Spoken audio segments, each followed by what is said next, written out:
So Senator Chuck Grassley claimed the document describes an alleged criminal scheme involving, again, then Vice President Biden, quote, relating to the exchange of money for policy decisions. We're talking $5 million, allegedly. So if the document confirms suspicions and allegations, what happens next? And if the FBI has exhausted every lead and said, listen, we tried to track all this down and we couldn't really confirm it, that's one thing. But if they haven't, that's quite another.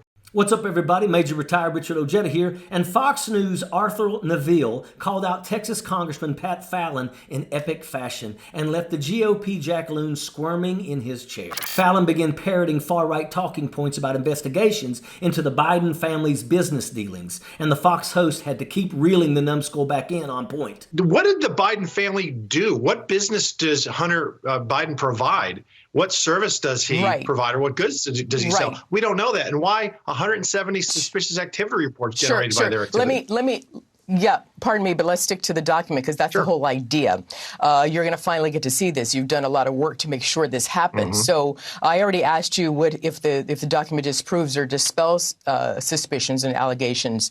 That's what I want to ask you now. I asked you if it does confirm what's going to happen. Now, conversely, if it disproves or dispels suspicions and allegations, will that exonerate then Vice President Biden? Neville interviewed Fallon on Sunday as House Oversight Committee leaders are preparing to review a document that Committee Chairman James Comer and Senator Chuck Grassley have been alleging has damning information about then Vice President Biden's business dealings.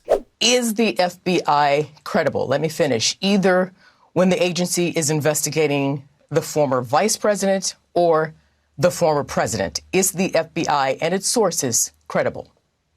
Of course, you hope so, but you also don't want to see a two-tier justice system. And so I'll tell you something about this document. If it hasn't been fully investigated, there's going to be hell to pay. So, Congressman, I mean, you're doing a really good job of sort of squirming around my questions. And what I see you setting up, hang on, let me finish, please, sir. What I see you setting up, quite frankly, is that if this document doesn't give you the evidence that you're looking for, then you're going to keep digging. Even if it does, you're going to keep digging. So it seems like no matter what is in this document, no matter what the FBI does or doesn't do, they're political. So it just is going to have this malaise of just confusion that will keep going and going and going. And I think that the American public would like to get some firm answers and not to have this process. If you're saying the FBI is politicized, then let's not even politicize the process. Fallon is just another moron screaming about Hunter's laptop while hyping up allegations of the Biden family stonewalling and trying to somehow escape accountability. The mysterious document is allegedly uncorroborated, and the source's identity is expected to be redacted, according to reports. Pat Fallon was caught blowing smoke, and instead of owning up to his shenanigans, he tried to weasel his way out, admitting that he had nothing but shady nonsense to go on. Neville nailed Fallon with logic, and it sent his head spinning.